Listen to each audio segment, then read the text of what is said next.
Everywhere on Earth, from the pyramids to today's skyscrapers, we see what people have built. And one day, people will also build in space. But how, when there's no gravity to keep things anchored down? One NASA researcher knows. Since 2000, Karen Taminger has been nurturing an idea that's now becoming a reality, destined for space. Taminger, who works at Langley Research Center, and her team are developing a technology to quickly build parts anywhere, even in space, without gravity. It's called electron beam freeform fabrication, or EBF3.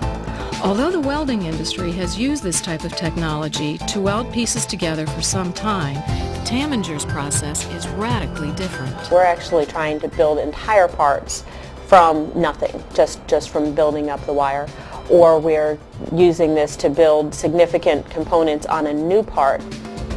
Aside from being fast and cost-effective, the EBF3 process is also unique because of its ability to change chemistries, change microstructures, and incorporate things like sensors into a part as it's being built.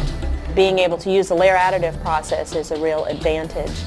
And that's the big change. That's a paradigm shift from the way we currently manufacture metallic parts to the way we hope to manufacture them in the future.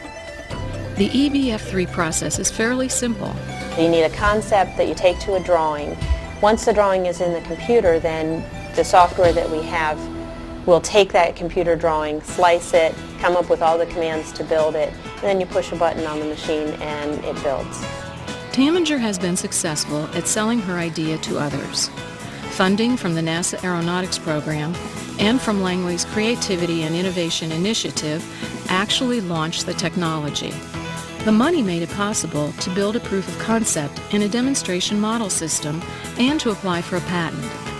Companies like Pratt & Whitney, Lockheed Martin, and Boeing, and the Defense Advanced Research Projects Agency known as DARPA also see the potential of EBF3.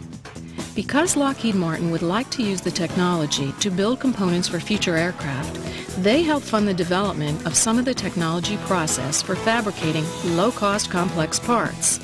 DARPA has a special interest in being able to manufacture large structures in space, parts too big to be launched. After the portable EBF3 system was built, DARPA provided funds for testing to help better understand how it works. They had done absolutely everything they could do in 1G to show that it would work. The next logical step was, okay, how does it work in microgravity?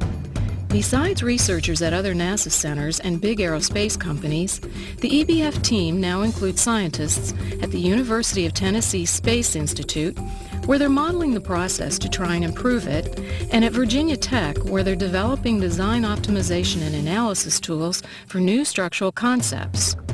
Through a Small Business Innovation Research, or SBIR contract with Johnson Space Center, engineers at Modern Computational Technologies in Ohio are also doing computational analysis, trying to improve the EBF3 process. NASA scientists and astronauts alike are very excited at the prospect of building parts while in space. Both the space exploration and science missions have invested in the EBF3 development.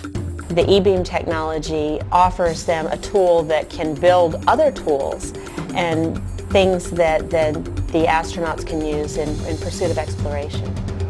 Today, Taminger's team is now working on a new configuration, a smaller, nimbler EBF3 system, moving toward the goal of building in space. This is incredibly enabling technology, and it will make things that we dream about in the future come true.